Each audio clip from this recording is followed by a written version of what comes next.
Eli Mercer didn't flinch when she screamed. I knew that look. He'd already decided how this ends. Not when she jabbed her finger toward the charger, not when she shouted, "This is theft!" loud enough for the cul-de-sac to hear. He didn't sip his coffee, didn't smile, just stared. At the numbers glowing red on the screen. Yirmi beer, virgule alta kilowatt sat. Recovered, logged, sealed. Neighbors peeked through curtains. One dog barked, once. No one stepped out. She thought this was her ambush. She didn't know the charger had been draining her car for weeks. She didn't know Eli had been waiting for this scene. They called him quiet, not shy, not awkward, just too quiet for someone who fixed his own roof and never missed trash day. The house had been his father's, the charger wasn't. That was Eli's addition, bolted, coded, triple logged. He'd installed it after the second accidental plug-in. Said nothing. Just added a surge tracker behind the drywall. Only he knew it was there. The neighbors waved, she didn't.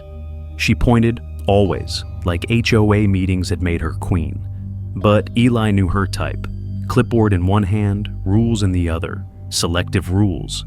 She'd once filed a complaint about the shade from his fig tree. Casts onto her lawn past 3 p.m.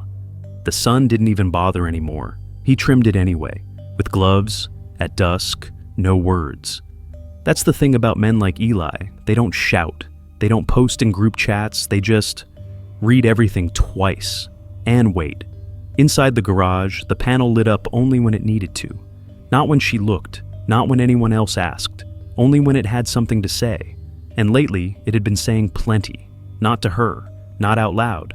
But Eli had enough numbers now, enough timestamps, enough reasons, and most importantly, enough silence behind him to make the next sound count.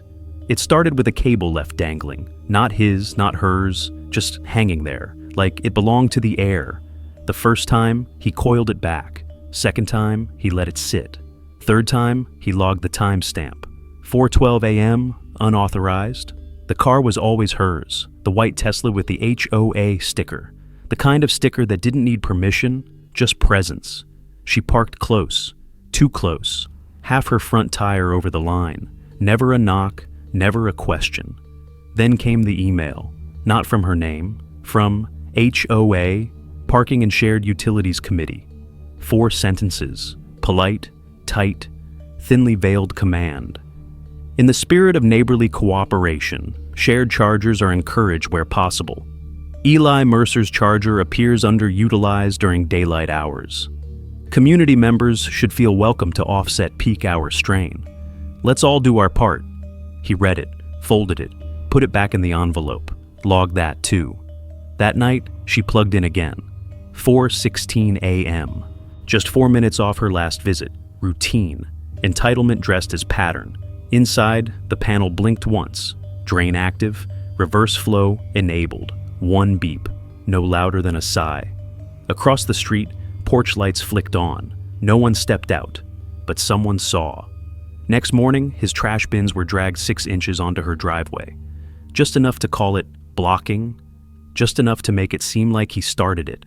He didn't respond. He repositioned the camera. Lower angle, wider frame. Nothing obvious. That day, at 3:14 p.m., a clipboard tapped against his mailbox. She didn't knock, didn't smile, just left a folded HOA notice under the flag. Violation. Unauthorized restriction of shared resources. He looked at the flag, then at the charger, then at nothing. For 5 full seconds.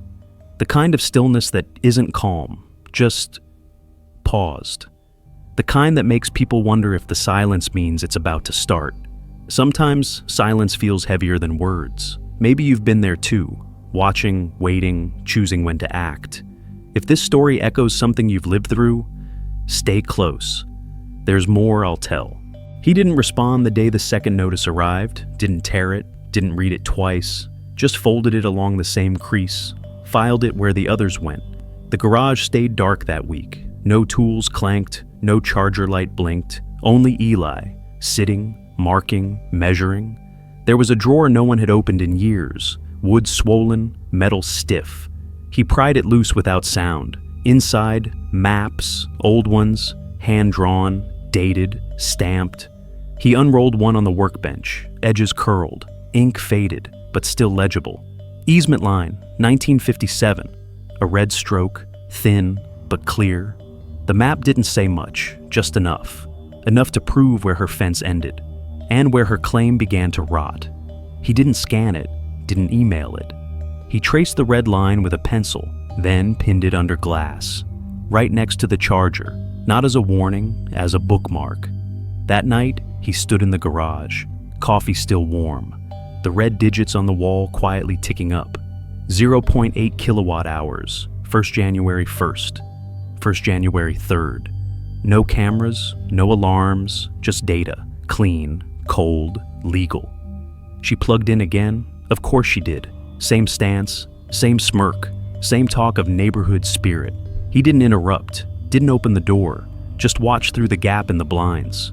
The pencil line stayed still under glass, but in his mind, it moved, it circled, it closed. The HOA meeting that month was full. No one spoke loudly, no one sat too close to her. Clipboard Linda brought 4 folders. Eli's name was on the second one. Unauthorized installation, no HOA notice. Too close to curb, disrupts visual harmony. Excessive power draw, possible code violation. Each line, sharp, practiced. She'd done this before. Eli didn't argue, didn't blink. He just slid a folded blueprint onto the glass table. Didn't push it forward. But everyone leaned in.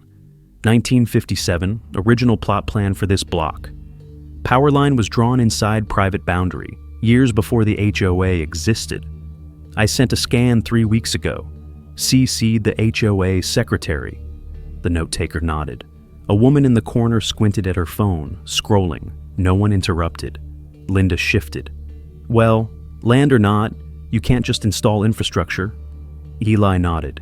I didn't. That's why it's temporary, mounted, not drilled. Approved by city inspector. He laid down the city permit, right at the intersection of fence and socket. She opened her mouth, but someone else spoke first. So, when your car plugged into his charger, that was with his permission? The room froze, not loud, but final. Eli didn't answer, just turned to the small LED screen by the garage wall. 21,8 kilowatt sat, time-stamped, logged, car ID matched. No one smiled, no one defended her. Only pens turning pages. Linda flinched, for the first time, off rhythm. Linda stood frozen, clipboard lowered, no backup left. She turned toward Eli. I don't know what game you think you're playing, he interrupted. First time in the whole story. No game, just numbers. You brought the clipboard. I brought the history. He clicked the remote. The projector behind him hummed to life. Slide 1. A screenshot from the neighborhood group chat. Her message? Let's keep this off the books. He won't fight back. Slide 2. An email, time-stamped. Subject. HOA variance request. Denied. From Linda's personal address to herself. Slide 3. A zoomed-in security log from the charger. ID match. Date. Time. Charging cycle interrupted. System set to reverse current. Final slide. Recovered. 21.6 kilowatt hours. Courtesy of vehicle ID 4FJ7L8. No one clapped, but a chair scraped back. Then another. People shifted, stared. Linda reached for a paper, but her hand hovered. Nothing in the stack could explain this.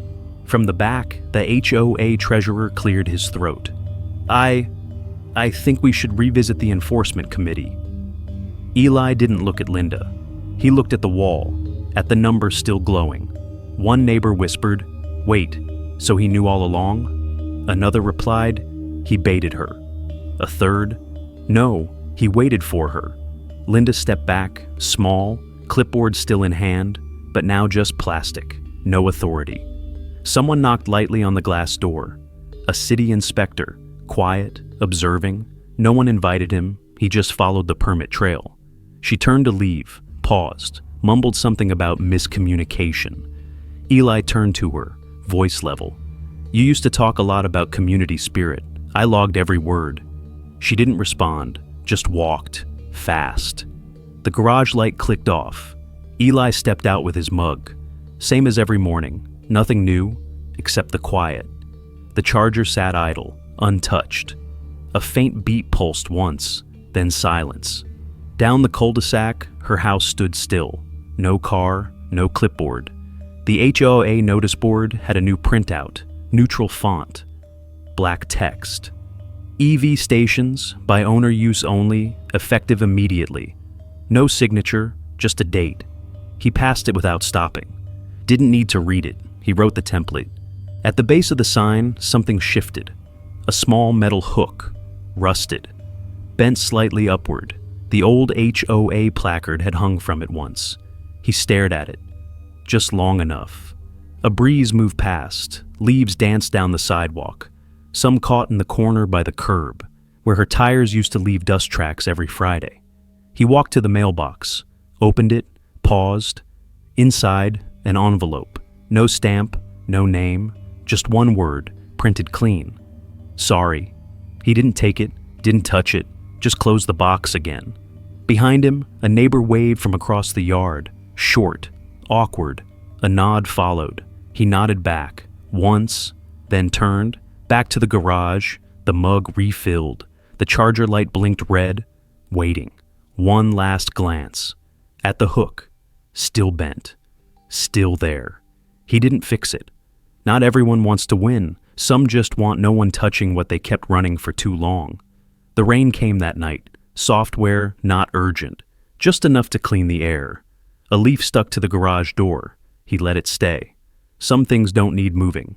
The charger blinked once, then went still. It had nothing left to take, nothing left to prove.